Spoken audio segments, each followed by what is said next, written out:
Mutton சேமி gravy செய்கிறதுக்கு first அடுப்பில் ஒரு கடாய் வச்சுக்கலாங்க. இப்போ நம்ம ட்ரை ரோஸ்ட் பண்ணிக்கலாம். இப்போ நம்ம 1/2 கிலோ மட்டனில் சேமி கிரேவி செய்ய போகிறோங்க. அதுக்கு நம்ம ஃபஸ்ட்டு 2 டேபிள் ஸ்பூன் கொத்தமல்லி நம்ம ட்ரை ரோஸ்ட் பண்ணிக்கலாம். இந்த கடாயில் சேர்த்துடலாங்க. அடுப்பு இப்போ லோ ஃப்ளேமில் தான் இருக்குது. செகண்டாக 2 இன்ச் அளவுக்கு பட்டை நம்ம இந்த கடாயில் சேர்த்துடலாங்க. அதான் நம்ம 5 கிராம்பு சேர்த்திக்கலாம். 4வது நம்ம 1 டீஸ்பூன் குருமிளகு சேர்த்திக்கலாங்க. எல்லாமே நம்ம அடுப்பு லோ ஃப்ளேமில் வச்சு நம்ம ட்ரை ரோஸ்ட் பண்ணிக்கலாம். பாருங்கள், இப்போ நம்ம கொஞ்சமாக ட்ரை ரோஸ்ட் பண்ணிட்டோம்.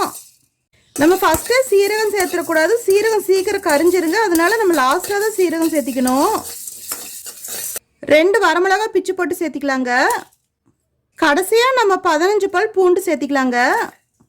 அடுப்பு லோ ஃப்ளேமில் வச்சு நம்ம 30 செகண்டுக்கு வதக்கிக்கலாம். பாருங்க, நம்ம பூண்டு சேர்த்து 30 செகண்டுக்கு நல்லா வதக்கிட்டோம். இப்போ நம்ம அடுப்பு ஆஃப் பண்ணிடலாங்க. இப்போ நம்ம ட்ரை ரோஸ்ட் பண்ணினதெல்லாம் நல்லா கம்ப்ளீட்டாக ஆறுனதுக்கப்புறம் ஒரு மிக்ஸி ஜாரில் சேர்த்து நம்ம நல்லா நைஸ் பவுடர் அரைச்சி எடுத்துக்கலாங்க. இப்போ நம்ம செகண்ட் ஸ்டெப் என்னன்னு பார்த்துக்கலாங்க. அடுப்பு ஆன் பண்ணி நம்ம ஒரு குக்கர் வச்சுக்கலாம். இப்போ இந்த குக்கரில் நல்லா வாஷ் பண்ணி வடித்து வச்சுருக்கிற 1/2 கிலோ மட்டன் சேர்த்திக்கலாங்க. நம்ம 1/2 கிலோ மட்டன் சேர்த்துருக்கோம். 1.25 லிட்டர் தண்ணி சேர்த்திக்கலாங்க.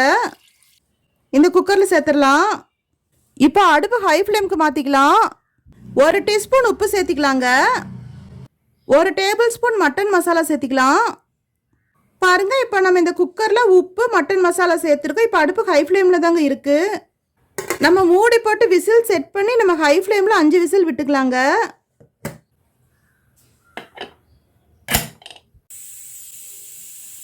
பாருங்க, 5 விசில் விட்டுட்டு இப்போ நம்ம அடுப்பு ஸ்லோ ஃப்ளேமுக்கு மாற்றிட்டு நம்ம கொஞ்ச நேரம் அடுப்பு மாற்றி வச்சுக்கலாங்க. இப்போ நம்ம கிரேவி செய்கிறதுக்கு அடுப்பில் ஒரு கடாய் வச்சுக்கலாங்க. இப்போ அடுப்பு லோ ஃப்ளேமில் தான் இருக்குது. 1 டேபிள் ஸ்பூன் எண்ணெய் விட்டுக்கலாங்க. பாருங்கள், எண்ணெய் சூடாயிருச்சு. 2 மீடியம் சைஸ் பெரிய வெங்காயம் பொடியை கட் பண்ணது இந்த எண்ணெயில் சேர்த்துடலாம். காரத்துக்கு ஒரு மீடியம் சைஸ் பச்சை மிளகா பொடியை கட் பண்ணி சேர்த்திக்கலாங்க. நம்ம ஏற்கனவே வறுத்தரைக்கும் போது நம்ம வரமிளகா சேர்த்துருக்கோம் காரத்துக்கு. அதனால் இப்போ நம்ம ஒரு பச்சை மிளகா சேர்த்துட்டா போதும். 1 கொத்து கருவேப்பிலை இலை பொடியை பிச்சு போட்டு சேர்த்திக்கலாங்க. அடுப்பு ஸ்லோ ஃப்ளேமில் வச்சு நம்ம நல்லா வதக்கிக்கலாம். இந்த வெங்காயம் நல்லா வதக்கி பச்சை வாசம் போய் நல்லா கோல்டன் ப்ரௌனாக வரணும். அந்த வரைக்கும் நம்ம நல்லா வதக்கிக்கணுங்க. இப்போ நம்ம அடுப்பு மீடியம் ஃப்ளேமுக்கு மாற்றிக்கலாங்க. நல்லா வதக்கிக்கலாம். இந்த பெரிய வெங்காயத்தோட பச்சை வாசனை போய் நல்லா எண்ணெய் பிரிஞ்சு வரணும். கோல்டன் ப்ரௌனாக வரணுங்க இந்த பெரிய வெங்காயம். அந்த வரைக்கும் நம்ம நல்லா வதக்கிக்கலாம். பாருங்க, நம்ம நல்லா வதக்கிட்டோம். இப்போ எண்ணெய் பிரிஞ்சு வந்துட்டுருக்கு. இந்த பெரிய வெங்காயம் நல்லா கோல்டன் ப்ரௌனாக வந்துருச்சுங்க. இப்போ நம்ம 1 டேபிள் ஸ்பூன் இஞ்சி பூண்டு விழுது சேர்த்திக்கலாம். நல்லா வதக்கிக்கலாங்க. இந்த இஞ்சி பூண்டோட பச்சை வாசனை போய் எண்ணெய் பிரிஞ்சு வரணும் அந்த வரைக்கும்.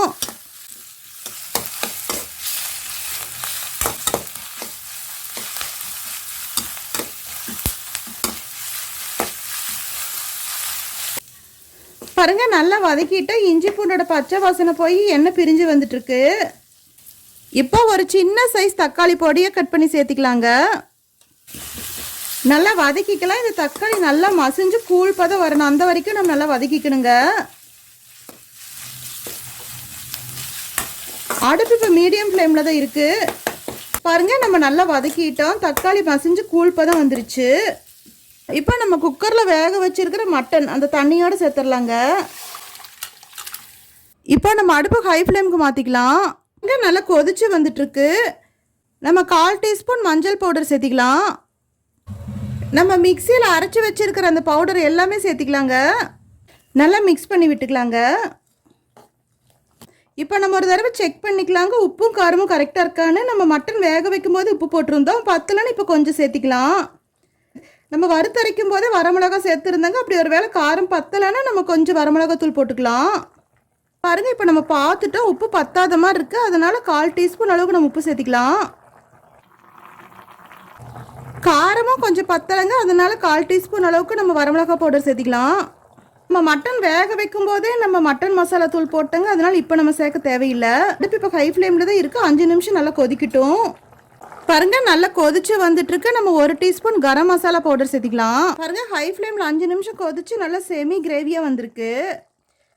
இப்போ நம்ம அடுப்பை மீடியம் ஃப்ளேமுக்கு மாற்றிக்கலாம். 1/4 கப் தேங்காய் பேஸ்ட்டு சேர்த்திக்கலாங்க இந்த கிரேவியில். நல்லா மிக்ஸ் பண்ணி விட்டலாம். மீடியம் ஃப்ளேமில் நம்மளுக்கு 2 நிமிஷம் கொதிச்சா போதும். பாருங்கள், கிரேவி நல்லா திக்காக வந்துட்டுருக்கு. இப்போ நம்ம 1/4 கப் கொத்தமல்லி இலை தூவிக்கலாங்க. நம்ம நல்லா மிக்ஸ் பண்ணி விட்டுட்டு நம்ம அடுப்பு ஆஃப் பண்ணிடலாம். பாருங்கள், இப்போ நம்ம அடுப்பு ஆஃப் பண்ணிட்டோம். சூப்பராக ஈஸியாக மட்டன் செமி கிரேவி நம்ம சீக்கிரத்துலேயே செஞ்சிட்டோம்.